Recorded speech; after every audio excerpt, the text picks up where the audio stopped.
Daily Bread 23 at ChristenDome, Psalm 14, Genesis 45 and 46, and Matthew 16, 1 to 20.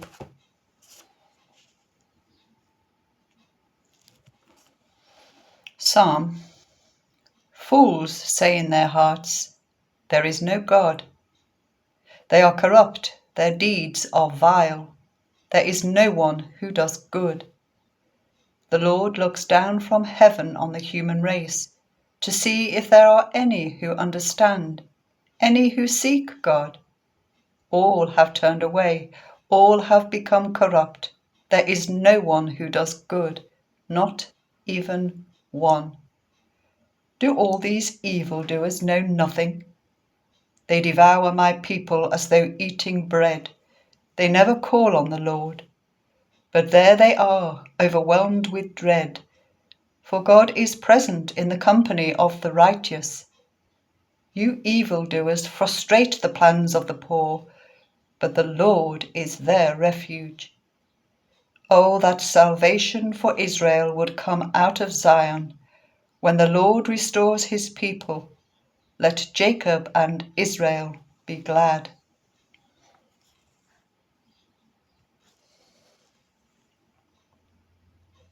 Genesis 45 and 46. Then Joseph could no longer control himself before all his attendants, and he cried out, "Make everyone leave my presence." So there was no one with Joseph when he made himself known to his brothers. And he wept so loudly that the Egyptians heard him, and Pharaoh's household heard about it. Joseph said to his brothers, "I am Joseph. Is my father still living?" But his brothers were not able to answer him, because they were terrified at his presence. Then Joseph said to his brothers, "Come close to me." When they had done so, he said, "I am your brother Joseph, the one you sold into Egypt. And now, do not be distressed, and do not be angry with yourselves for selling me here, because it was to save lives that God sent me ahead of you. For 2 years now there has been famine in the land, and for the next 5 years there will be no ploughing and reaping. But God sent me ahead of you to preserve for you a remnant on earth, and to save your lives by a great deliverance. So then, it was not you who sent me here, but God. He made me father to Pharaoh, lord of his entire household, and ruler of all Egypt. Now hurry back to my father and say to him, 'This is what your son Joseph says. God has made me lord of all Egypt. Come down to me, don't delay. You shall live in the region of Goshen and be near me. You, your children and your grandchildren, your flocks and herds, and all you have. I will provide for you there, because 5 years of famine are still to come. Otherwise you and your household and all who belong to you will become destitute. You can see for yourselves, and so can my brother Benjamin, that it really is I who am speaking to you. Tell my father about all the honor accorded me in Egypt, and about everything you've seen, and bring my father down here quickly." Then he threw his arms around his brother Benjamin and wept, and Benjamin embraced him, weeping, and he kissed all his brothers and wept over them. Afterwards, his brothers talked with him. When the news reached Pharaoh's palace that Joseph's brothers had come, Pharaoh and all his officials were pleased. Pharaoh said to Joseph, "Tell your brothers, do this, load your animals and return to the land of Canaan, and bring your father and your families back to me. I will give you the best of the land of Egypt, and you can enjoy the fat of the land." You are also instructed to tell them, "Do this, take some carts from Egypt for your children and your wives, and get your father and come. Never mind about your belongings, because the best of all Egypt will be yours." So the sons of Israel did this. Joseph gave them carts as Pharaoh had commanded, and he also gave them provisions for their journey. To each of them he gave new clothing, but to Benjamin he gave 300 shekels of silver and 5 sets of clothes. And this is what he sent to his father: 10 donkeys loaded with the best things of Egypt, and 10 female donkeys loaded with grain and bread and other provisions for his journey. Then he sent his brothers away, and as they were leaving, he said to them, "Don't quarrel on the way." So they went up out of Egypt and came to their father Jacob in the land of Canaan. They told him, "Joseph is still alive. In fact, he is ruler of all Egypt." Jacob was stunned. He did not believe them. But when they told him everything Joseph had said to them, and when he saw the carts Joseph had sent to carry him back, the spirit of their father Jacob revived. And Israel said, "I'm convinced. My son Joseph is still alive. I will go and see him before I die."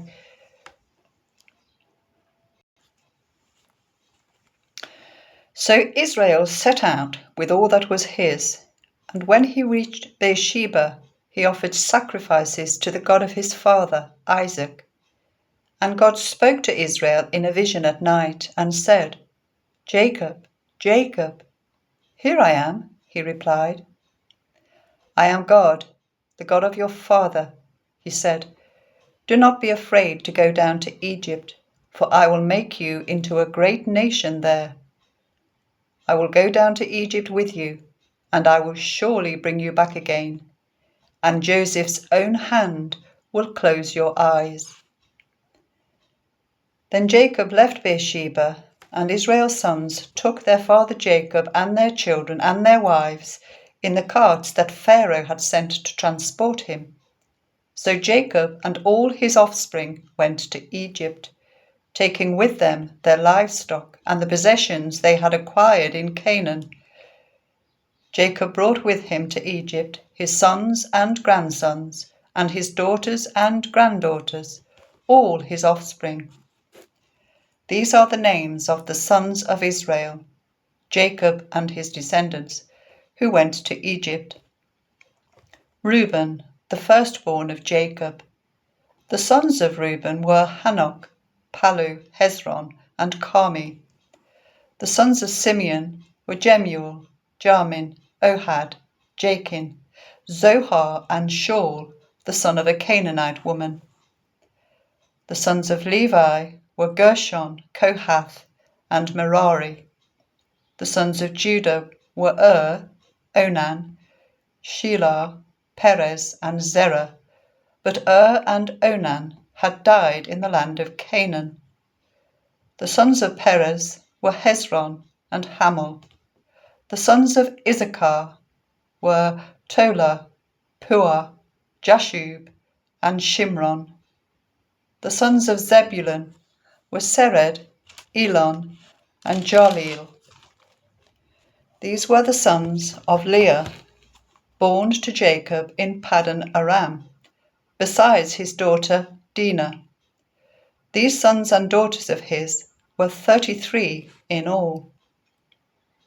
The sons of Gad were Zephon, Haggai, Shunai, Esbon, Eri, Arodai, and Areli.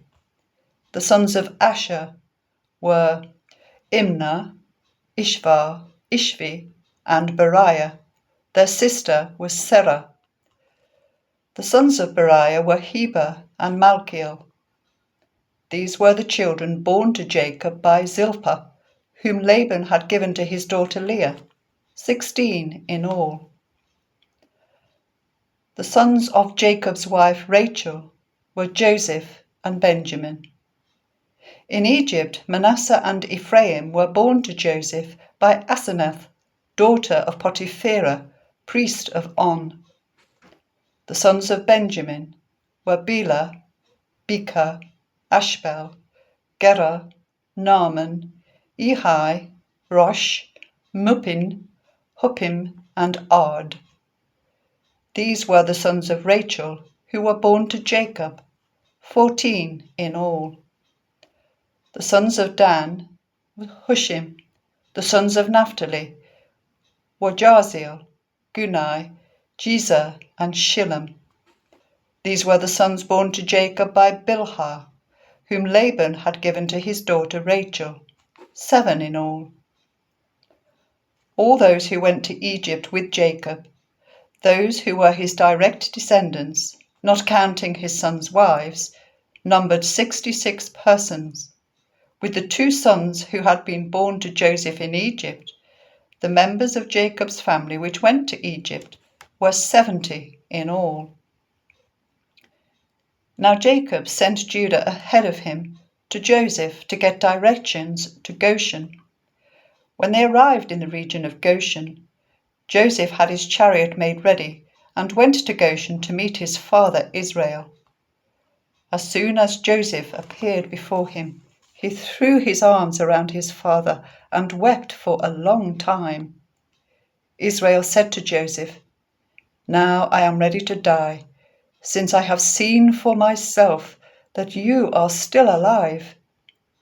Then Joseph said to his brothers and to his father's household, "I will go up and speak to Pharaoh and will say to him, 'My brothers and my father's household, who are living in the land of Canaan, have come to me. The men are shepherds, they tend livestock, and they've brought along their flocks and herds and everything they own. When Pharaoh calls you in and asks, what is your occupation, you should answer, your servants have tended livestock from our boyhood, just as our father did. Then you will be allowed to settle in the region of Goshen, for all shepherds are detestable to the Egyptians.'"